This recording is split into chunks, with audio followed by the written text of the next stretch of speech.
When I decided to spend a quiet weekend camping by the lake on my own ranch, I never imagined the local HOA would call the cops on me, claiming I was trespassing on their land. But the real shock came when I discovered they'd been using my property without permission for years, and they weren't about to back down without a fight. I'd owned the ranch for about 5 years, a sprawling 200-acre property in central Texas, complete with rolling hills, a dense oak grove, and a pristine lake fed by a natural spring. I bought it as a retreat from city life, a place to unplug and spend time with my family.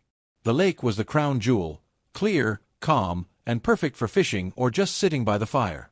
I didn't get out there as often as I wanted, maybe a few weekends a year, but every time I did, it felt like coming home. Last summer, I decided to take a solo trip to the ranch. Work had been brutal, and I needed a break. I packed my truck with camping gear, a cooler full of food, and my fishing rod, planning to spend 3 days by the lake. I got there late Friday afternoon, set up my tent near the water, and built a small fire. The sun was setting, painting the sky orange, and I was already feeling the stress melt away. I cracked open a beer, tossed a line in the water, and settled into my chair. It was perfect, until it wasn't. Around 8 p.m., I saw headlights bouncing down the dirt road that led to the lake. I figured it was a neighbor checking on the place, maybe someone I hadn't met yet. The ranch was bordered by a small subdivision, maybe 30 houses, with a homeowners association that seemed to think they ran the whole county. I'd gotten a couple of letters from them over the years, complaints about my fence being non-compliant or my gate being unsightly. I ignored them. My land wasn't part of their subdivision, and I wasn't subject to their rules. They'd never pushed it further, so I didn't think much of it. The headlights got closer, and I saw it was a sheriff's deputy's SUV. I stood up, confused but not worried. I hadn't done anything wrong. The deputy, a guy in his 40s with a thick mustache, stepped out and shined a flashlight toward me. "Evening," he said, his tone neutral but firm. "We got a call about someone trespassing out here." I laughed, thinking it was a mistake. "Trespassing? This is my property. I'm just camping for the weekend." He didn't smile back. "Mind showing me some ID and proof of ownership?" I was annoyed but complied, pulling my driver's license from my wallet and explaining that I had the deed and property records in my truck. I walked him over, grabbed the folder I kept in the glove box, and showed him the documents. He scanned them with his flashlight, nodding slowly. "All right, looks legit," he said. "But the HOA president said this lake is part of their community property. They're the ones who called us." I felt my jaw tighten. "The HOA? This lake is on my land. Always has been. They've got no claim to it." The deputy shrugged. "I'm just telling you what they told me. They said they've been maintaining this area for years and that you're not allowed to camp here without their permission." I couldn't believe what I was hearing. Maintaining it? I've never seen anyone from the HOA out here. And permission? This is my ranch. He held up a hand, clearly not interested in a debate. "I'm not here to settle property disputes. I'm just responding to the call. You've got your paperwork, so I'm not going to make you leave. But you might want to talk to the HOA and sort this out." He handed back my documents, got in his SUV, and drove off, leaving me standing there, dumbfounded. I sat back by the fire, but the peace was gone. The HOA thought they owned my lake? And they'd called the cops on me? I tried to shake it off and enjoy the rest of the night, but my mind was racing. The next morning, I decided to drive over to the subdivision and have a word with whoever was in charge. I wasn't looking for a fight, but I wanted answers. The HOA president, a woman named Karen Mitchell, lived in a big house at the edge of the subdivision, right where their property line met mine. I knocked on her door, and she answered, looking me up and down like I was selling something she didn't want. I introduced myself, explained I was the owner of the ranch, and asked why she'd called the sheriff on me. Karen crossed her arms.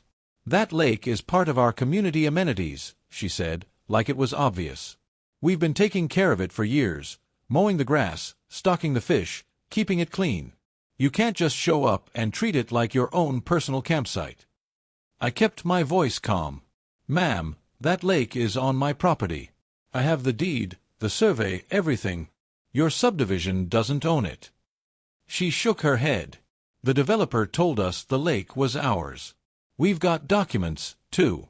And frankly, you've been maintaining it longer than you've even owned that ranch. You never use it. Why do you care now? I was floored. Documents? I asked. What documents? Karen smirked. Our HOA charter. It's all laid out there. You're welcome to come to our next board meeting and discuss it, but you'll see we're in the right. I left her house fuming but determined not to let this go. I wasn't about to let some HOA bully me off my own property. When I got back to the ranch, I pulled out my property survey and deed again, double-checking everything. The lake was clearly within my land's boundaries, marked by a 100-year-old fence line that ran along the oak grove. There was no ambiguity. But Karen's confidence made me uneasy. What documents did they have? I called my lawyer, Tom, and filled him in. He'd handled the ranch's purchase and knew the property well. Sounds like they're overreaching, he said. HOAs get like this sometimes, especially in rural areas where lines aren't always clear to everyone. Send me your paperwork, and I'll dig into the county records. In the meantime, don't engage with them. Let me handle it. Fence after a storm in 2019. I'd also had a surveyor out in 2023 to mark the line for a new fence I'd never gotten around to building. I sent all that to Tom, along with photos I'd taken during my trips to the ranch over the years, family barbecues, fishing with my kids, even a drone shot of the lake from 2021. The next step was to formally notify the HOA of their mistake. Tom drafted a letter outlining my ownership of the lake, attaching copies of the deed, survey, and demanding they cease all activities on my property immediately. He also requested documentation of their alleged maintenance and any evidence they had supporting their claim to the lake. We sent it certified mail to Karen and the HOA's board, with a deadline to respond in 10 days. While we waited, I decided to install a game camera near the lake to see if anyone from the HOA was still coming onto my land. I hid it in a tree overlooking the dock, set it to record motion, and checked it every couple of days. Sure enough, within a week, I had footage of two people, Karen and another HOA board member, a guy named Steve, walking down to the dock. They were carrying fishing rods and a cooler, acting like they owned the place. The camera caught Karen pointing at my tent, which I'd left up, and shaking her head, clearly annoyed. I sent the footage to Tom, who said it was gold, clear evidence of ongoing trespassing after they'd been notified. The HOA's response came on the last day of the deadline. It was a letter from their lawyer, a guy named Richard Baxter, claiming the HOA had an easement by estoppel to use the lake based on the developer's representations and their continuous maintenance of the area since the subdivision was built in 2010. They included a grainy copy of a marketing brochure from the developer showing a photo of the lake with the caption, "Exclusive Community Lake Access." They also claimed they'd spent thousands of dollars on upkeep, including fish stocking, grass mowing, and dock construction, and argued that I'd acquiesced to their use by not objecting sooner. Tom laughed when he read it. "This is weak," he said. "An easement by estoppel requires clear reliance on your agreement, which they don't have. You never gave permission, and you've been paying taxes and using the land. That brochure is just puffery, it's not a legal document. And their maintenance is just them trespassing. We'll counter with your evidence and the camera footage. If they don't back off, we'll file for a declaratory judgment and sue for trespass damages." We sent a second letter, this time attaching the game camera photos and a still from the video showing Karen and Steve at the dock. We reiterated that the lake was mine, demanded they remove the dock and sign, and warned that we'd pursue legal action if they continued trespassing. We also requested an itemized list of their alleged maintenance expenses, knowing they'd struggle to prove any significant investment. This time, the HOA didn't respond in writing. Instead, Karen showed up at my ranch gate the following weekend, unannounced. I was there checking the game camera when I saw her car pull up. She got out, looking less confident than before, and asked to talk. I stayed calm but firm, keeping the gate between us. "We've been using that lake for 15 years, she said. "The developer told us it was ours. We didn't know it was on your land." I shook my head. "You've got my deed, my survey, and the county records. You know now. And you've been trespassing, building docks, mowing my grass, putting up signs. You even called the cops on me for camping on my own property." She sighed, like I was being difficult. "We're not trying to cause problems. The lake's important to our community. Can't we work something out? Maybe we could lease access or share maintenance costs." I wasn't interested. "No. It's my land. You don't get to use it just because you thought you could. Remove the dock and stay off my property, or I'm moving forward with the lawsuit." Karen left without another word, but I could tell she wasn't happy. I called Tom to update him, and he advised me to keep documenting everything. "They're starting to realize they're in over their heads," he said. "But they might try to drag this out." Sure enough, the HOA didn't remove the dock right away. Instead, I got a notice from their lawyer claiming they were reviewing my demands and would respond in due course. Meanwhile, my game camera caught more footage of HOA members at the lake, Steve fishing again, and once, a group of kids from the subdivision playing on the dock. I sent every clip to Tom, building our case. After another month of stalling, Tom had enough. He filed a lawsuit in county court, seeking a declaratory judgment to confirm my ownership of the lake, an injunction to stop the HOA from trespassing, and damages for their unauthorized use, including the dock construction. We also requested attorney's fees, citing their bad faith in continuing to use my land after being notified. The HOA's response was to file a counterclaim, doubling down on their easement argument and asking for adverse possession.